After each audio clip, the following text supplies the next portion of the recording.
We're 22 and a half minutes into this show. We've mentioned Kyle Schwarber in passing. The guy hit 3 home runs on Saturday night and popped another one in the second deck last night.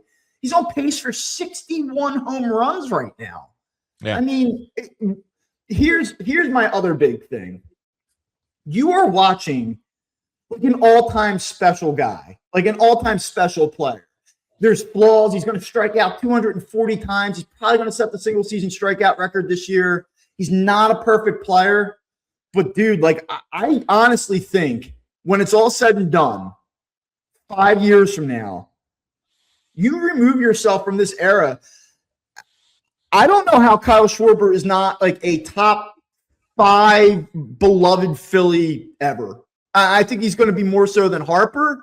I think he's going to be more so than Wheeler. I think he's the guy. Like when you zoom out from all of this, this is going to be the guy that they love the most.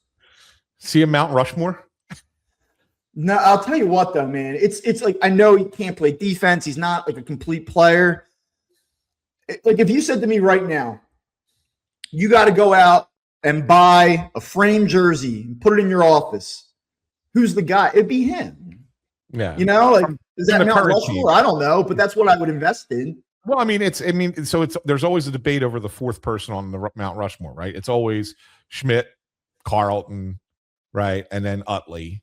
There are 3. And then the 4th one, you always get debates. Is it Jimmy Rollins? Who else you put up there? Robin Roberts, if you want to go way back, right? Like there's always debates over who the 4th guy is on that Mount Rushmore. And we all thought Harper might be that guy ultimately, but it could be Schwarber. But he may be. Yeah. I think my read is that you get away from this 10, 15 years out, and you're going to say that Bryce Harper was the better Philly or meant more in that it shifted the era. He was the big signing. Yeah. He chose us. Now, a lot of things could happen there. I mean, I know he wants more money. He wants more years. Like I think that though that's not the pressing thing at the moment. That's on the back burner. It's there. There's a lot of different ways that relationship between the player and team could move in the coming years.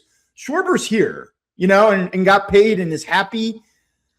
There's like some caveats to this and some things that you have to project out, but if Kyle Schwarber hits his 500th career home run in a Phillies uniform, he gets there.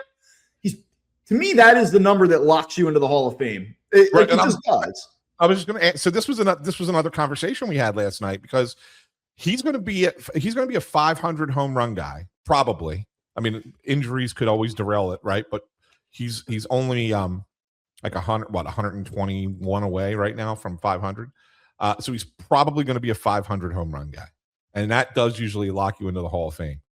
But he's going to have less than 40 WAR in his career, which is unfathomable for a Hall of Famer, right?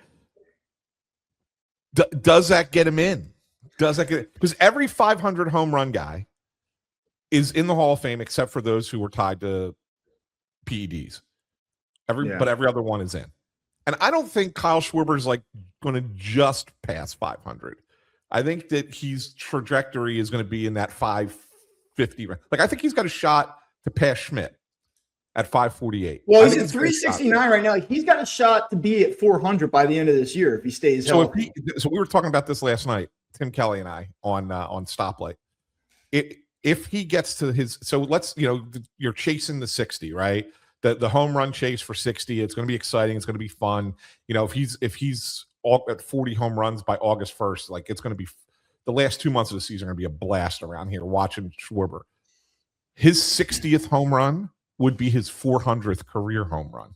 Yeah. Awesome. That would be so. Think that's about what I'm talking that, right? Like if that moment happens, like that's a special moment. Like that's a thing when it's all said and done, you go like, I saw that 60th home run. I saw that 400th home run. Like that's a crazy moment. That's the type of moment that takes a player and it goes way beyond just what you're looking at on a sheet, in terms of, his WAR. Like you go, dude, that was a special moment. Like that stuff, it compounds when you assess a player and its significance to a town. I think he will get to 500. I agree with you. I think that he passes 500 with some ease. And if he does, I think you take all those other things out and just say, like, this is a different player. There's just no way you leave him out at that point. Not to mention he's won a significant amount too. And he's done it in high-profile cities. You know, it's a guy came back, helped the Cubs win. It's a guy that had a run in Boston. This is a guy that's excelled in a very, very critical town in Philadelphia for a number of years. Like, he has to do it. He has to do this another 3 or 4 years. But, you know, right now, do you think of him as a Hall of Famer? No. But if you sit here and say, all right, well, he had 60 home runs this year, and then he comes back the next 3 years beyond it, and he hits another 35 a season, 40 a season, I mean, how do you not? Yeah. Exactly. And now the one thing is as David Waitman points out, like, you know, next season's lockout could impact this a little bit, right? Yeah. But he's already been punished by losing 120 games in 2020 because of COVID, right? So like there are a couple of seasons that are going to impact whatever his final number is. So you got to kind of take that into consideration as well. But I didn't think, Bob, that it would be possible for him to come back from last year, which was such a career year, runner-up MVP to Ohtani. He's an MVP if in any other league that Shohei Ohtani is not in. He's like, how can you top that? How can you match that? Like, that was a 56 home run. That's an unbelievable total, right? Like, it's not no way he can do that again. He'll hit 42, 43. When they re-signed him, I'm like, you're not re-signing him to get a guy that's going to hit you 60 home runs. You're re-signing him to get a guy that can hit you 42. Right, exactly. And yet here we are. The last year he hit his 20, so he's got 29. He hit his 29th home run last year on July 9th. He hit his 29th this year on June 21st. It's crazy. Think about that for a second. Yeah. Right? That's 18 days sooner, which is about 16, 17 games sooner. So if he hits 5 or 6 even, that's a small number to me, but let's say he hits 5 or 6 more before the All-Star break, right? And he's at 35 home runs before the All-Star break. Like, he's got a legit shot at this. Like, legit. Not like, oh, well, he might slow up and he's going to get off the pace. If he's at 35 home runs going into the All-Star break, like, how do you not? And it's unbelievable to me that he's able to follow up last season with what he's doing this year. Like, that doesn't normally happen. Look at all the guys. By the way, it's not even just the pure counting element of the home runs. The guy's hitting 255. Yeah, I mean, he's got a 972 OPS right now. He had a 928 OPS last year. Like, he's taking this thing to a different level.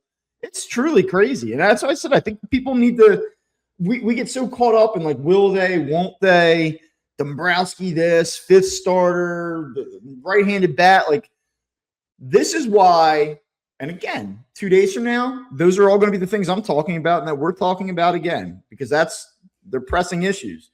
But, like, sometimes you just have to sit back and say, damn, this is special, and appreciate it for what it is. Yeah. Yeah, I mean, I don't think that there's a person who expected him to do this again, and he's doing it again. And not only is he doing it again, he's doing it at a higher level than he did it last year. It's only half a season. You don't want to get too caught up in it. You know, baseball is a humbling sport at times. But if he could be what he's been, I'd be hard-pressed to find somebody, again, non-steroid era, who had successive seasons like this.